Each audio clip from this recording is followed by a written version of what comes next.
Meus queridos irmãos, o sofrimento ele é extremamente democrático. Ele não contempla a classe social. Ele não contempla a cor da pele, ou deixa de contemplar, melhor dizendo, a cor da pele. Escolaridade não é um dos critérios para o sofrimento chegar à vida de uma pessoa. Nunca foi e nunca será. É por isso que quando nós ouvimos uma canção como essa, e nós nos lembramos, talvez daquilo que já passamos na vida, podemos afirmar certamente que em todos os momentos o Senhor esteve conosco. Em todos. Sua mão sempre nos sustentou. Livro das Lamentações, capítulo 3. Do versículo de número 21 ao versículo de número 25.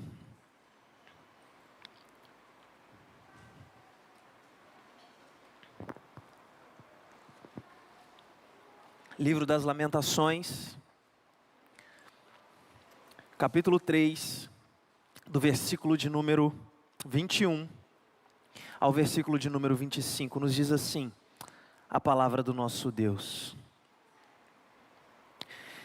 Disto me recordarei na minha mente, por isso esperarei. As misericórdias do Senhor são a causa de não sermos consumidos, porque as suas misericórdias não têm fim. São novas cada manhã, grande é a tua fidelidade. A minha porção é o Senhor, diz a minha alma, portanto esperarei nele. Bom é o Senhor para os que esperam por ele, para a alma que o busca. Oremos. Senhor, precisamos da iluminação do Teu Santo Espírito, para que possamos ver as belezas da Tua Palavra. Senhor, em nome de Jesus Cristo, que o Senhor nos ajude a compreender e a entender aquilo que o Senhor quer falar conosco nessa noite. Em nome de Jesus. Amém. Uma pergunta muito significativa que nós fazemos, meus irmãos, é o que fazer quando estamos enfrentando momentos de sofrimento? Qual deve ser a postura que devemos adotar? Há quem diga que a melhor postura seja condicionar as nossas emoções até o ponto de nada perturbar-nos. Você passa por aflições, você passa por situações complexas na vida, mas você adotou uma postura mental em que você condiciona as suas emoções, de modo que o sofrimento não mais é algo que te atrapalha no dia a dia. Como estoicos, deixamos a vida seguir o seu curso, afinal de contas não tem nada para fazer diante do sofrimento. Bom, essa perspectiva se torna interessante talvez, muito provavelmente não, até o ponto que o sofrimento bate à porta de modo diferente às nossas vidas. Então não tem como condicionar a mente aquilo que vai acontecer se nós não sabemos o que vai acontecer. As implicações do sofrimento podem ser as mesmas, mas às vezes eles chegam de modo completamente diferente na vida de cada um de nós. Há quem diga e sugira que por vezes é tentadora de fato, que nós devemos trocar as implicações do sofrimento pelo prazer, ou seja, substituir um sentimento por outro, tornando-nos, portanto, pessoas que buscam o prazer de forma muito veemente, tornando-nos pessoas hedonistas. Mas isso não faz nenhum sentido, porque quanto mais prazer nós buscamos para suplantar as implicações do sofrimento, mais nós vamos atestar o quanto estamos sofrendo. Então trocar um sentimento por outro também não é o caminho, ou talvez seja sugerido adotar uma postura, e essa postura um tanto quanto reducionista dos nossos dias, que de modo muito popular se traduz da seguinte forma: engula esse choro.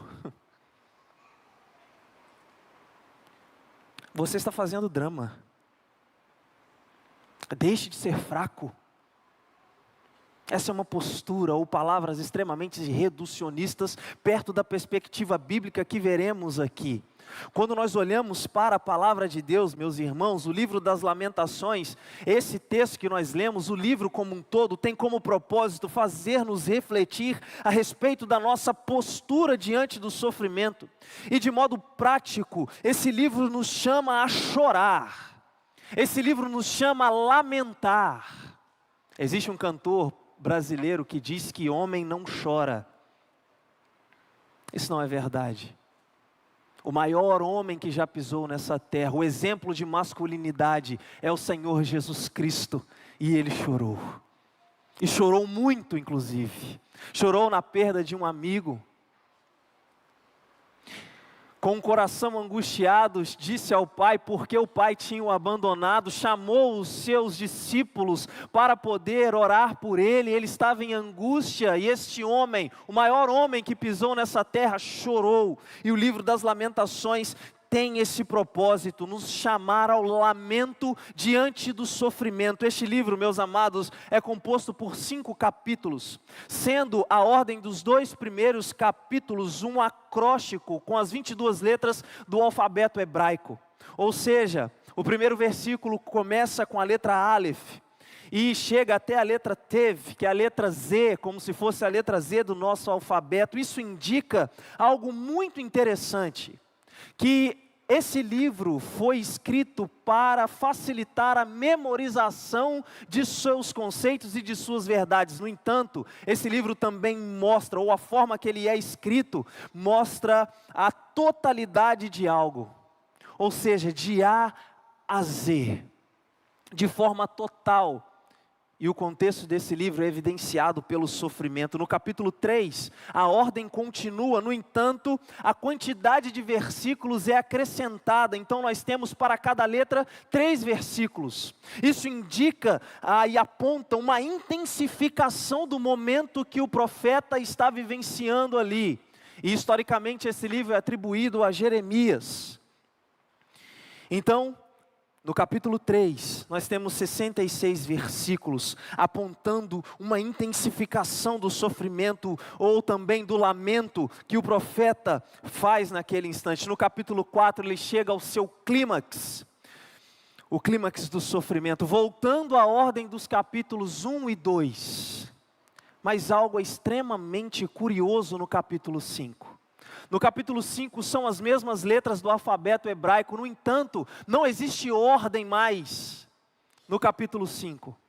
O capítulo 5 de Lamentações, o profeta não coloca as letras em ordem, de A a Z não. As letras estão, de certa forma, desorganizadas. E isso mostra para nós, isso nos ensina, meus irmãos, que algo que está no coração do profeta, no interior, é causado pela catástrofe exterior que ele está vivenciando naquele momento. Ou seja, aquilo que está acontecendo ao seu redor é tão intenso, traz um sofrimento tão grande à sua vida, que o seu interior fica completamente em desordem. No entanto, mesmo em confusão, mesmo em uma perspectiva que seja talvez desorganizada, ele encontra, meus amados irmãos, a esperança que é colocada em seu coração pelo próprio Deus. Nesta confusão, Deus preserva no coração do profeta a verdade de que Ele é bom, de que Ele é maravilhoso, de que Ele é fiel, de que Ele é misericordioso. Jeremias está testemunhando a queda de Jerusalém. Jeremias está vendo a destruição de Judá, por intermédio das mãos de Nabucodonosor, no ano 586 a.C., em 2 Reis, capítulo de número 25, 2 Reis, capítulo de número 25, no versículo de número 1 a 11, nós vemos a palavra do nosso Deus, mostrando este contexto. 2 Reis, capítulo 25, dos versículos de 1 a 11, a palavra de Deus nos diz: E sucedeu que no 9º ano do seu reinado, no mês 10º, ao 10 do mês, Nabucodonosor, rei da Babilônia, veio contra Jerusalém, e ele todo o seu exército, e se acampou contra ela e levantaram contra ela trincheiras em redor. E a cidade foi sitiada até 1/10 do ano do rei Zedequias. E aos 9 deste mês quarto, quando a cidade se via apertada pela fome, nem havia pão para o povo da terra, então a cidade foi invadida, e todos os homens de guerra fugiram de noite pelo caminho da porta, entre os 2 muros que estavam junto ao jardim do rei, porque os caldeus estavam contra a cidade em redor, e o rei se foi pelo caminho da campina. Quando nós olhamos no versículo 11, a palavra de Deus diz: e o mais do povo que deixaram ficar na cidade, os rebeldes que se renderam ao rei da Babilônia, e mais na multidão, Nebuzaradã, capitão da guarda, levou presos, porém dos mais pobres da terra, deixou o capitão da guarda ficar alguns para vinheiros e para os lavradores. Meus amados irmãos, por meio do profeta, o Senhor havia predito que o povo seria levado cativo por causa das suas transgressões. Quando nós olhamos Jeremias no capítulo 5, dos versículos 14 e 15, o profeta está mostrando aquilo que aconteceria com o povo, se eles não se arrependessem dos seus pecados. Do norte viria de fato um povo muito forte, e destruiria a nação. Jeremias capítulo 5, versículos 14 e 15 nos diz: portanto assim diz o Senhor dos exércitos, porquanto disseste tal palavra, eis que converterei as minhas palavras na tua boca em fogo, e a este povo em lenha, e eles serão consumidos. Verso 15: eis que trarei sobre vós uma nação de longe, ó casa de Israel, diz o Senhor. É uma nação robusta, é uma nação antiquíssima, uma nação cuja língua ignorarás, e não entenderás o que há de falar. No capítulo de número 21, no versículo de número 14, o profeta ainda diz: eu vos castigarei segundo o fruto das vossas ações, diz o Senhor, e acenderei o fogo no seu bosque, que consumirá tudo o que está ao redor dela. Verso 22, versículos 8 e 9, a palavra de Deus diz: e muitas nações passarão por essa cidade, e dirá cada um ao seu próximo: por que procedeu o Senhor assim com esta cidade, com esta grande cidade? E dirão: porque deixaram a aliança do Senhor seu Deus, e inclinaram diante de deuses e o serviram. Ou seja, a idolatria foi a causa de o Senhor trazer a Babilônia para invadir Judá e destruir Jerusalém. O povo não estava levando em consideração as alianças do Senhor, ou a aliança do Senhor. E o Senhor estava dizendo àquele povo: vocês precisam se converter, vocês precisam deixar os seus pecados, porque senão virá a ti uma grande destruição. Lamentações capítulo 2, versículo 17, fez o Senhor o que intentou, cumpriu a sua palavra que ordenou desde os dias da antiguidade, derrubou e não se apiedou, fez que o inimigo se alegrasse por sua causa, exaltou o poder dos teus adversários. No capítulo 3, versículo 39, a palavra de Deus diz: de que se queixas, pois, o homem vivente? Queixa-se cada um dos seus pecados. Ou seja, tinha um motivo muito bem estabelecido pelo Senhor para corrigir o seu povo daquela forma. O Senhor estava predizendo e dizendo por meio do profeta diante do seu ministério ali: convertam-se dos seus maus caminhos, deixem o pecado. Mas o povo não deu ouvidos. Meus amados irmãos, neste contexto em que o povo está pecando e não deixando os seus pecados para voltarem-se ao Senhor, o profeta não se exime de culpa.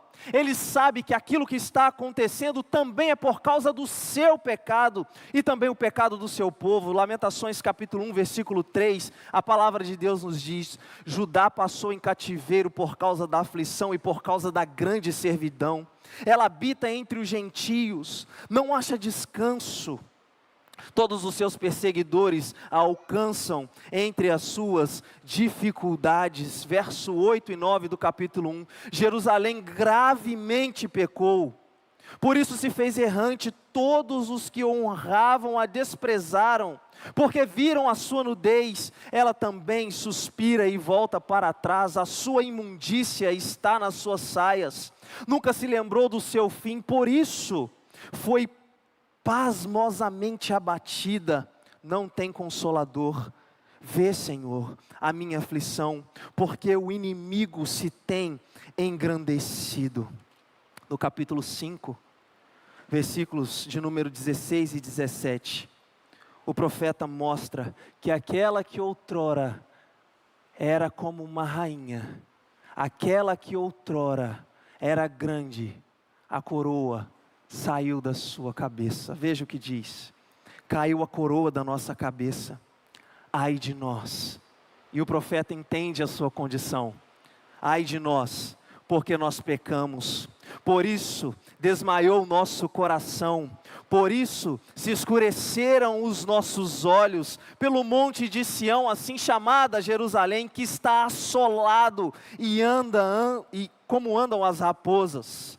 Meus amados irmãos, o profeta olha e mostra o pecado do povo para o povo, mas o versículo 14 do capítulo 1 ele vai dizer: o jugo das minhas transgressões está atado pela sua mão, elas são entretecidas, subiram sobre o meu pescoço, e ele abateu a minha força, entregou-me o Senhor nas mãos daqueles a quem não posso resistir. Verso 18, justo é o Senhor. Ou seja, o profeta está vendo Babilônia entrar com todo o seu exército, e está dizendo: nós estamos passando por isso porque nós pecamos, e o Senhor é justo, Ele apenas está cumprindo a sua palavra. Verso 18, justo é o Senhor, pois eu me rebelei contra o seu mandamento. Veja, ele se coloca aqui na questão da desobediência ao Senhor. Eu me rebelei contra o seu mandamento, ouvi pois todos os povos, e vede a minha dor, as minhas virgens e os meus jovens foram levados para o cativeiro. Venha toda a sua maldade, diz o verso 22, diante de ti, e faze-lhes como fizeste a mim, por causa de todas as minhas transgressões, porque os meus suspiros são muitos, e o meu coração está desfalecido. Meus amados irmãos, o cenário é estarrecedor, foi uma catástrofe total. No capítulo 1, versículo 1, ele vai dizer: aquela que outrora era populosa, aquela que tinha muitas pessoas, agora ela se encontra solitária, tornou-se como viúva, a que era grande entre as nações, a que era princesa entre as províncias, se tornou tributária, e a palavra aqui também pode ser traduzida como escrava. No capítulo 2, versículo 2, ele vai dizer: o Senhor devorou, e a ideia aqui mesmo é de um predador, que está diante da sua presa e vai até ela com força, sem qualquer tipo de piedade. O versículo 2 do capítulo 2 diz: o Senhor devorou todas as moradas de Jacó, e não se apiedou, derrubou no seu furor as fortalezas das filhas de Judá, e as abateu até a terra, profanou o reino os seus príncipes. Versículo 5, o profeta vai dizer: tornou-se o Senhor como inimigo, devorou a Israel, devorou todos os seus palácios, destruiu as suas fortalezas, e multiplicou na filha de Judá a lamentação e a tristeza. O profeta, como um representante também no povo, se vê rejeitado pelo Senhor, e ele diz isso no versículo de número 7. Rejeitou o Senhor o seu altar, detestou o seu santuário, entregou na mão do inimigo os muros dos seus palácios, deram gritos na casa do Senhor, como em dia de festa solene. E o verso 8 ele diz: o Senhor intentou. Toda essa destruição veio da parte do Senhor. Foi o Senhor que intentou, foi o Senhor que destruiu. Estendeu o cordel sobre ele, não retirou a sua mão destruidora, fez gemer o antemuro e o muro. Estão eles juntamente enfraquecidos. E por que o Senhor está corrigindo o seu povo de modo tão duro aqui? Porque o seu povo pecou, porque o seu povo abandonou a sua aliança. E meus amados irmãos, na visão do profeta, algumas implicações são drásticas também. Por exemplo, o choro capítulo 2, versículo de número 10, a palavra de Deus diz: estão sentados na terra, silenciosos, os anciãos, lançam pó sobre as suas cabeças, cingiram sacos, as virgens de Jerusalém abaixam a sua cabeça. Vergonha.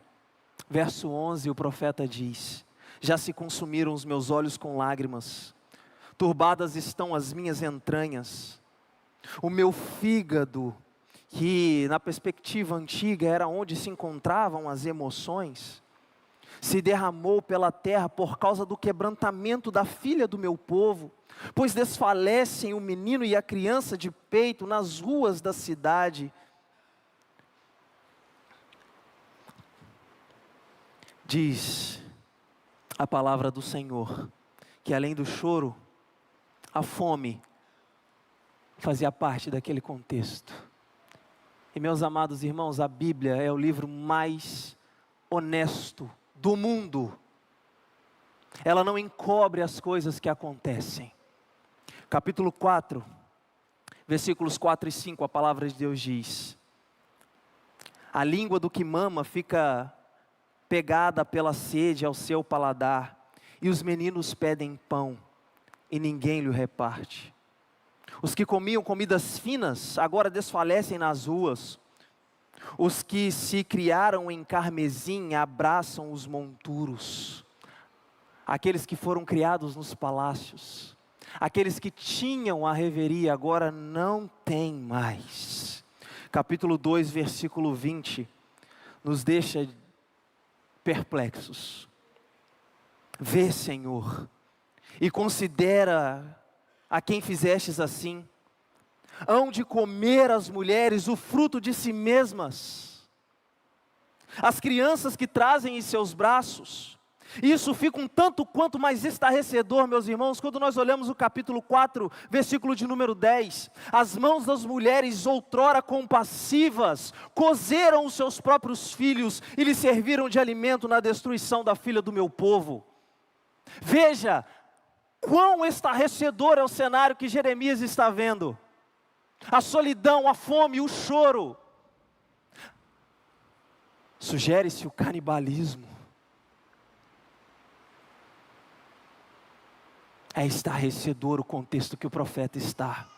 O sofrimento é grande. E a Bíblia não esconde essas coisas. Por ser esse livro fiel, verdadeiro. E o profeta está diante dessa situação, meus amados irmãos, que se torna um tanto quanto mais violenta, quando nós olhamos o capítulo 5, versículo 11, quando diz: forçaram as mulheres em Sião. E a palavra forçaram aqui é para isso mesmo que você está imaginando nesse momento. Forçaram as mulheres em Sião, as virgens da cidade de Judá. Veja as consequências do pecado. E o profeta está olhando tudo isso. E como um profeta do Senhor, o que ele faz? Chama o povo ao arrependimento. Capítulo 3, versículos 40 e 42. Esquadrinhemos os nossos caminhos e provemo-los, e voltemos para o Senhor. Levantemos os nossos corações com as mãos para Deus nos céus, dizendo: nós transgredimos e fomos rebeldes. Nós fomos rebeldes, nós quebramos a sua aliança. Isso está acontecendo não é por culpa do Senhor, o Senhor é fiel à sua palavra, e está apenas nos corrigindo. Fomos nós que nos colocamos nessa situação, fomos nós que fizemos com que esse sofrimento viesse sobre as nossas vidas. Por isso tu não nos perdoastes, diz o versículo de número 42. Mas meus amados irmãos, ainda neste contexto terrível, ainda nessa desolação total, o profeta ainda nutre em seu coração a convicção que Deus olhará para o seu povo, que Deus cuidará do seu povo em meio a toda essa situação. Meus amados irmãos, precisamos de uma maturidade espiritual muito grande para vivenciarmos aquilo que o profeta está vivenciando aqui. para chegarmos à conclusão que o profeta chegou nesse instante. As provações, a tribulação, um povo que veio de longe, fez tudo isso com Judá, destruiu Jerusalém, e esse homem ainda tem forças para dizer: eu me recordarei de uma coisa, disse: eu não tirarei da minha mente, e por isso eu vou esperar. A minha esperança não está em mim mesmo, a minha esperança está nas misericórdias do Senhor, que são a prova de não sermos consumidos. Mas como assim, Jeremias? Como assim, Jeremias? As misericórdias do Senhor são a prova de não sermos consumidos, se a terra está em desolação, se a terra está em completa destruição. Como assim, Jeremias? Como assim? É a pergunta que nós fazemos para esse homem. Ele vai dizer: ah, meu querido, veja o que Jeremias diz: porque as misericórdias do Senhor não têm fim, elas são novas a cada manhã, e existe um Deus no céu fiel, e a minha porção é o Senhor. Diz a minha alma: eu esperarei no Senhor. Eu colocarei a minha vida diante do Senhor, apesar da situação que eu estou enfrentando nesse instante, apesar da situação que eu estou vendo, apesar daquilo que está acontecendo ao nosso redor, eu esperarei no Senhor. O nome disso é fé, o nome disso é esperança, o nome disso é crer em Deus apesar de tudo. E meus amados irmãos, o que Jeremias faz, que traz esperança ao seu coração, é lembrar das misericórdias do Senhor. É nesse momento do capítulo 3, lembre-se, o contexto do capítulo 3, ele está intensificando as suas emoções aqui. Lembre-se disso. Ele muda a sua perspectiva e concentra-se naquilo que encheria o seu coração de esperança. Veja no capítulo 3, versículo 1, quando ele diz: eu sou aquele homem que viu a aflição da vara do seu furor. Ele me guiou e me fez andar em trevas e não em luz. Verso 11 ele vai dizer: o Senhor desviou os meus caminhos e me fez em pedaços, deixou-me assolado. Versículo 18, Jeremias vai dizer também: então disse eu, já pereceu a minha glória, como também a minha esperança no Senhor. Se foi, mas eu vou nutrir algo na minha mente, no meu coração. E ele diz no versículo 21, e isso que eu vou nutrir na minha mente, no meu coração, é o fato das misericórdias do Senhor se renovarem a cada dia. E porque essas misericórdias são a causa de nós não sermos esmagados, consumidos.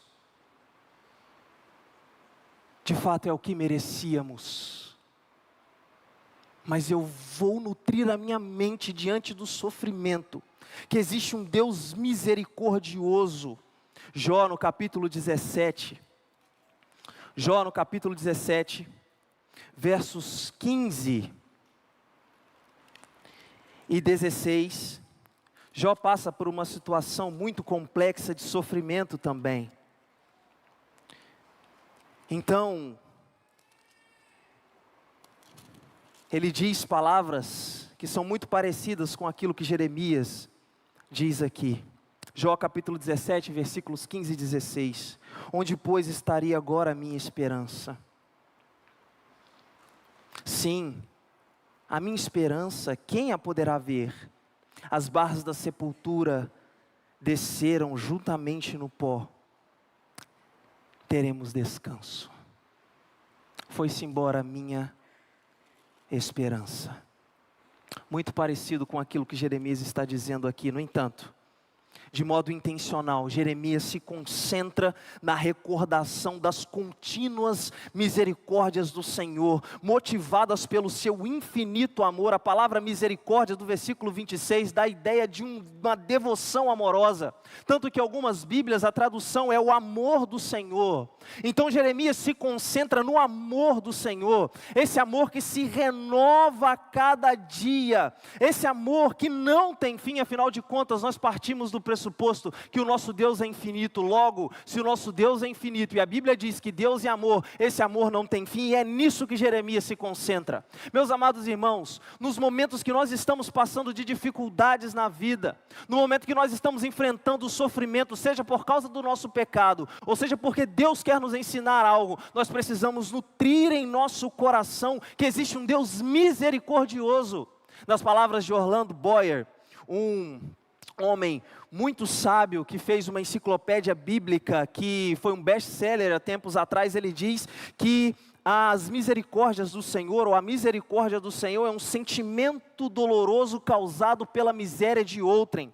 A W. Pink vai dizer que a misericórdia de Deus é a inclinação do Altíssimo para aliviar a miséria das criaturas caídas.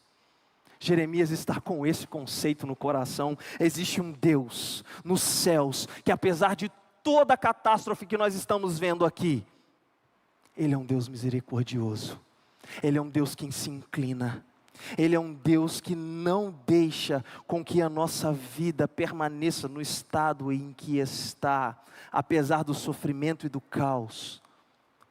Jeremias nutria essa verdade em seu coração. Por isso que no capítulo 3 mesmo, no versículo 31, ele vai afirmar algo singular. Ele vai dizer: pois o Senhor não rejeitará para sempre. Pois ainda que entristeça alguém, usará de compaixão segundo a grandeza das suas misericórdias. Quando nós olhamos o apóstolo Paulo escrevendo aos Efésios no capítulo 2, versículo 4, o apóstolo Paulo vai dizer que Deus é riquíssimo em misericórdia. E não se engane, a condição em que nós estávamos por causa dos nossos pecados, mortos, separados de Deus, esta era a nossa condição. O povo estava em miséria por causa do seu pecado, mas Deus ainda assim usou de misericórdia para conosco, como usou de misericórdia para o povo. Meus amados irmãos, a única coisa que pode trazer a luz da esperança a um coração entenebrecido pelo sofrimento é a recordação das misericórdias de um Deus que sabe o que é sofrer. A única coisa que pode trazer a luz da esperança a um coração completamente tomado pelas trevas do sofrimento é a recordação de um Deus que sabe o que é sofrer. O nosso Deus sofre. O nosso Deus é um Deus que sangra. O nosso Deus não é um Deus distante. O nosso Deus é um Deus tão perto que sabe na pele o que é sofrer. Ele sabe exatamente o que você passa nos momentos de dor e sofrimento, porque Ele passou. Jesus Cristo sentiu a nossa miséria e foi tão misericordioso que sofreu a cruz. E aqui existe um detalhe crucial para que compreendamos essa verdade: Ele não merecia sofrer.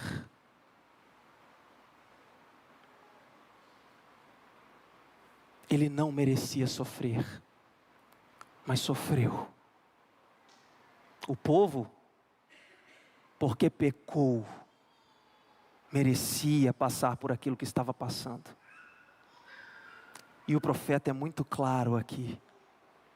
É por isso, meus amados irmãos, que precisamos nutrir em nosso coração, nos momentos de dificuldade, nos momentos de dor, nos momentos de tristeza e sofrimento, aquilo que o salmista diz no Salmo de número 136, louvai ao Senhor, porque Ele é bom, porque a sua misericórdia dura para sempre.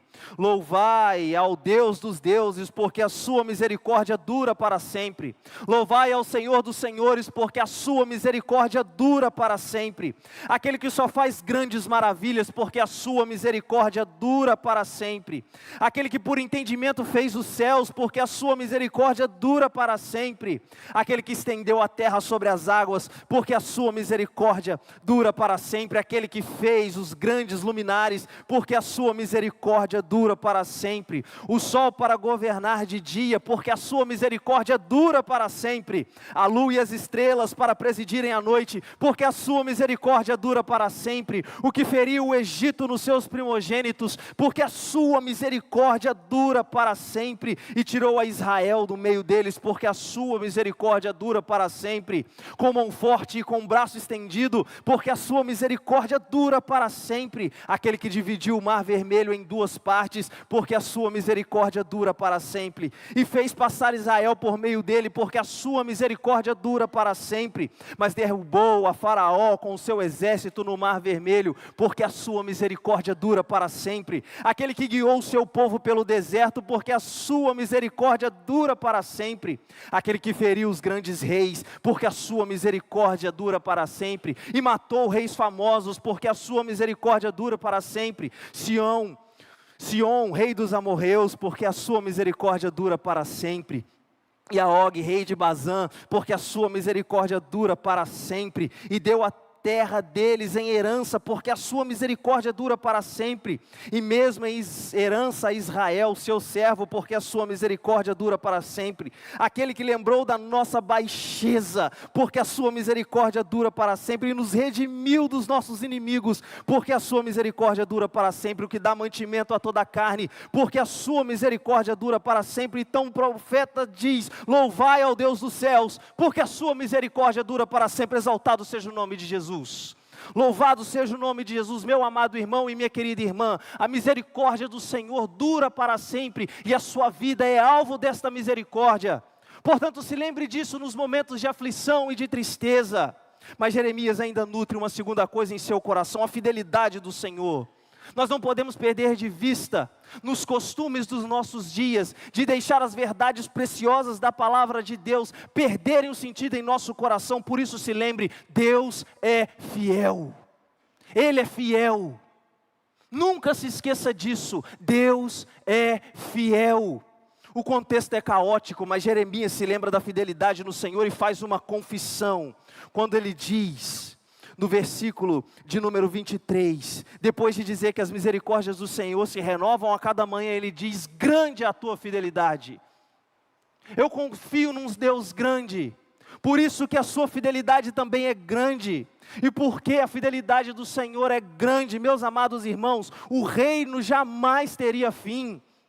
Deus não destruiria o remanescente, porque é por meio do remanescente que o Messias viria. No capítulo 5, versículos 19 e 20, veja como o profeta vai dizer: Senhor, tu permaneces eternamente, e o teu trono subsiste de geração em geração. Ou seja, o seu trono jamais terá fim. O Senhor é fiel à palavra que Ele disse aos patriarcas, a promessa que fez no Gênesis: o seu trono jamais será fim. Ele subsiste de geração em geração. Então ele faz uma pergunta: por que te esquecerias de nós para sempre? Por que nos desampararias por tanto tempo? Ele finaliza, meus amados irmãos, o seu livro com esperança. Ele finaliza, as últimas palavras de Jeremias são esperança: o Senhor não nos rejeitará. Por quê? Porque Ele é fiel. Porque Ele é fiel. O nosso Deus é fiel. Louvado seja o nome de Jesus por isso. Esperar na fidelidade do Senhor deu ao profeta algo que o caos, o sofrimento, a dor, jamais retiraria do seu coração. E o que o profeta recebeu em meio ao sofrimento é o próprio Deus. Veja o que ele diz no versículo de número 24: a minha porção, o meu quinhão, a minha herança é o Senhor, diz a minha alma. Portanto, a minha esperança está nele. A lembrança da fidelidade do Senhor, meus amados irmãos, é algo que há de nos fazer continuar a caminhada diante de vários sofrimentos. Deus é fiel. Quando nós olhamos o Salmo de número 73, no versículo de número 26, a palavra de Deus nos diz: a minha carne e o meu coração, ou seja, o meu corpo e a minha mente, o meu interior se desfalecem. Louvado seja Deus, mas Deus é a fortaleza do meu coração e a minha porção para sempre. Exaltado seja o nome de Jesus. O caos, o sofrimento, a dor, seja qual a dor que você esteja passando, ou que você passará, não são capazes de tirar do seu coração o próprio Deus. O caos, a dor, o sofrimento não anulam a fidelidade de Deus, pois Deus jamais deixou de cumprir qualquer uma das suas promessas. E aqui nós estamos falando de um atributo, meus amados irmãos, que o mundo não conhece, porque a fidelidade do mundo varia conforme as suas próprias necessidades. Numa espécie de relacionamento contratual, as pessoas dizem umas às outras: eu estarei contigo se você cumprir a sua parte do contrato. Se você não cumprir a sua parte do contrato, eu não estarei mais contigo. E o nosso relacionamento vai ser desfeito. Mas aqui a gente está tratando de um Deus que relaciona-se com o seu povo por meio de uma aliança. E essa aliança na cruz do Calvário foi completamente unilateral. Dependeu apenas dele. O Messias veio, o povo não foi destruído, a fidelidade do Senhor está viva diante de nós, e a maior prova da sua fidelidade, meus amados irmãos, às vezes não é nos tirar do caos em que nós nos encontramos, não é, mas a maior prova da fidelidade de Deus se encontra na cruz. A cruz é a prova da fidelidade de Deus. Deus é tão fiel que fez com que todas as coisas contribuíssem para aquilo que chamamos, nas palavras do apóstolo Paulo, de plenitude dos tempos. Quando nós olhamos para a cruz do Calvário, nós vemos a fidelidade de Deus em sua personificação perfeita. Quando nós olhamos para a cruz do Calvário, meus amados irmãos, nós lembramos que Deus não se esqueceu de nós. Nós lembramos que Ele é fiel. Nos momentos de dor, nos momentos de caos na sua vida, de confusão às vezes, olhe para a cruz. Não nutra no seu coração a ideia de que Deus te esqueceu. Ele não te esqueceu, e a prova de que Deus não te esqueceu está na cruz. A prova de que Deus está contigo está na cruz do Calvário. A cruz do Calvário é sim a prova do amor de Deus por nós, como diz o apóstolo Paulo em Romanos capítulo 5, versículo 8. Porque Deus prova do seu amor para conosco, pelo fato de ter Cristo morrido na cruz, sendo nós ainda pecadores, ou seja, nós merecíamos o castigo da cruz. Mas Deus foi tão fiel a si mesmo, tão fiel àquilo que prometeu lá no Gênesis, tão fiel que prometeu por meio dos seus profetas, que a cruz, o palco de horror e sofrimento, se tornou para nós uma porta para a redenção e alegria. Veja, meus amados irmãos, a fidelidade do Senhor está sobre a sua vida hoje. Jeremias sabia que o Senhor jamais erraria, falharia ou deixaria de cumprir qualquer uma das suas promessas. É por isso que ele diz: Deus é fiel. Deus é fiel. Ele não é homem para que minta, nem filho do homem para que se arrependa. Todas as promessas do Senhor ao seu povo se cumprirão. A pergunta que devemos fazer é: quais são as promessas que o Senhor fez ao seu povo? Eis que estarei convosco todos os dias até a consumação dos séculos.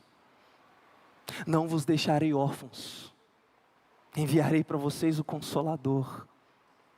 Quando eu for, eu vou preparar moradas para que eu volte. E quando eu voltar, levar vocês para estarem eternamente comigo. Nada os separará do amor de Deus que está em Cristo Jesus, o nosso Senhor.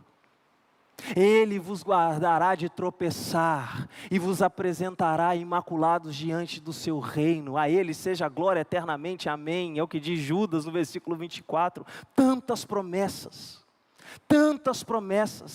tanta fidelidade. E nós precisamos nos lembrar disso nos momentos de dor e sofrimento. Lembre-se das promessas do Senhor, meu irmão. Nenhuma delas falhou ou falhará.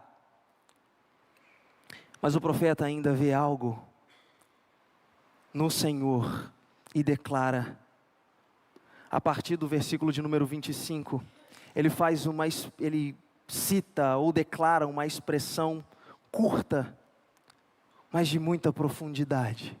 Lembre-se, ele está vendo o mundo caindo ao seu redor. E ele diz: o Senhor é bom. O O Senhor é bom. As coisas estão de cabeça para baixo. Ele diz: o Senhor é bom. Veja o versículo 25. Bom é o Senhor. Meus amados irmãos, que o Senhor nos dê a graça de compreendermos aquilo que Jeremias compreendeu e nos momentos de crise dizer: o Senhor é bom. O Senhor é bom. Nessa pequena declaração, o profeta e também poeta mostra Deus em sua absoluta perfeição. Sua sentença expõe que a bondade de Deus não é derivada de algo ou motivada por alguém, não. Deus é bom em si mesmo. No entanto, essa bondade só é reconhecida por aqueles que em tempos de calamidade têm a sua esperança no Senhor. Veja o versículo 25, em sua completude, quando diz: bom é o Senhor, mas Ele é bom para aqueles que têm a sua esperança nele. Porque aqueles que têm esperança no Senhor vão compreender que aquilo que estão vivenciando naquele momento, sim, faz parte do plano eterno de Deus para o nosso crescimento, para que sejamos mais parecidos com o nosso Senhor Jesus Cristo. Então ele diz: bom é o Senhor para que os que esperam nele, para a alma que o busca. Aquele que busca ao Senhor, aquele que espera no Senhor. Diz a palavra de Deus em Isaías, capítulo 40. Isaías capítulo 40 traz para nós quais são as consequências daqueles que esperam no Senhor. Isaías 40, versículo 29, diz que o Senhor dá força ao cansado e multiplica as forças dos que não têm nenhum vigor. Os jovens se cansarão e se fatigarão, e os moços certamente cairão, mas os que esperam no Senhor, os que esperam no Senhor, que têm a esperança no Senhor, renovarão as suas forças, subirão como asas como águia, correrão e não se cansarão, caminharão e não se fatigarão. Exaltado seja o nome de Jesus, meus irmãos. Louvado seja o nome do nosso Deus. Sim, a bondade do Senhor nos acompanha, a sua misericórdia nos acompanha, como diz o Salmo de número 23, bondade e misericórdia me acompanharão por todos os dias da minha vida. Sim, a bondade do nosso Deus, porque Ele é bom em essência. Aqueles que esperam no Senhor, encontram no Senhor uma fortaleza, encontram no Senhor um lugar seguro, e esses também, louvado seja Deus, são conhecidos por Ele. Diz Naum capítulo 1, versículo 7, o Senhor é bom, e Ele serve de fortaleza no dia da angústia, e conhece, isso é lindo, Ele conhece aqueles que confiam nele. Aqueles que confiam no Senhor são conhecidos de Deus. Provavelmente, existam 10 bilhões de pessoas no mundo.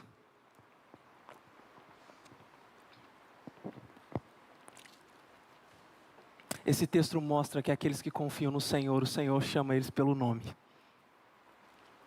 Em 10 bilhões você não é esquecido. Em 10 bilhões você não está sozinho. Em 10 bilhões existe alguém que te conhece e que pode providenciar o necessário para que você continue firme nele mesmo. E este é o Senhor. Neste contexto, portanto, o profeta conclui com uma postura de humildade e mostra que a humildade diante da misericórdia, da fidelidade, da bondade do Senhor é o melhor caminho para adotarmos. Capítulo 3, versículos 26 a 29 dizem assim: bom é ter esperança e aguardar em silêncio a salvação do Senhor. Bom é para o homem suportar o jugo na sua mocidade. Assenta-se solitário e fica em silêncio, porquanto Deus o pôs sobre ele. Põe a sua boca no pó, talvez ainda haja esperança. Veja a humildade do profeta. Veja como o profeta se coloca em contrição e faz um convite a todos fazerem isso. Meus amados irmãos, diante das crises da vida, a pergunta que nós nos fazemos é: como exercitar os nossos corações para que lembremos constantemente da bondade, da fidelidade e da misericórdia do Senhor. Em meio ao sofrimento, como podemos nos lembrar destes 3 atributos do nosso Deus? Talvez cantando. Te amo, Deus, tua graça nunca falha, todos os dias tua presença me conforta. Desde quando me levanto até eu me deitar, eu cantarei da bondade de Deus. És fiel em todo tempo, em todo tempo tu és tão bom. Com todo fôlego que tenho, eu cantarei da bondade de Deus.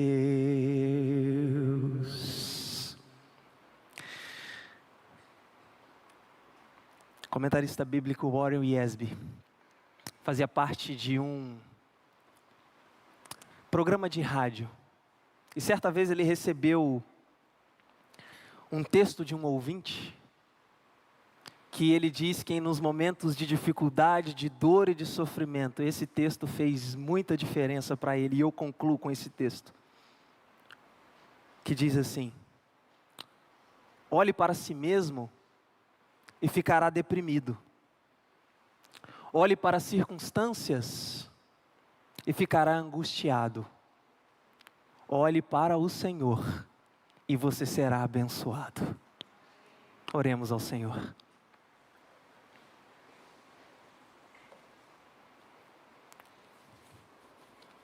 Obrigado, ó Deus, Deus de toda misericórdia, Deus que é fiel a si mesmo, Deus de toda bondade. Te agradecemos, ó Deus, pela tua preciosa, rica palavra, que consola-nos, ó Pai, em meio a tantas coisas que enfrentamos neste mundo.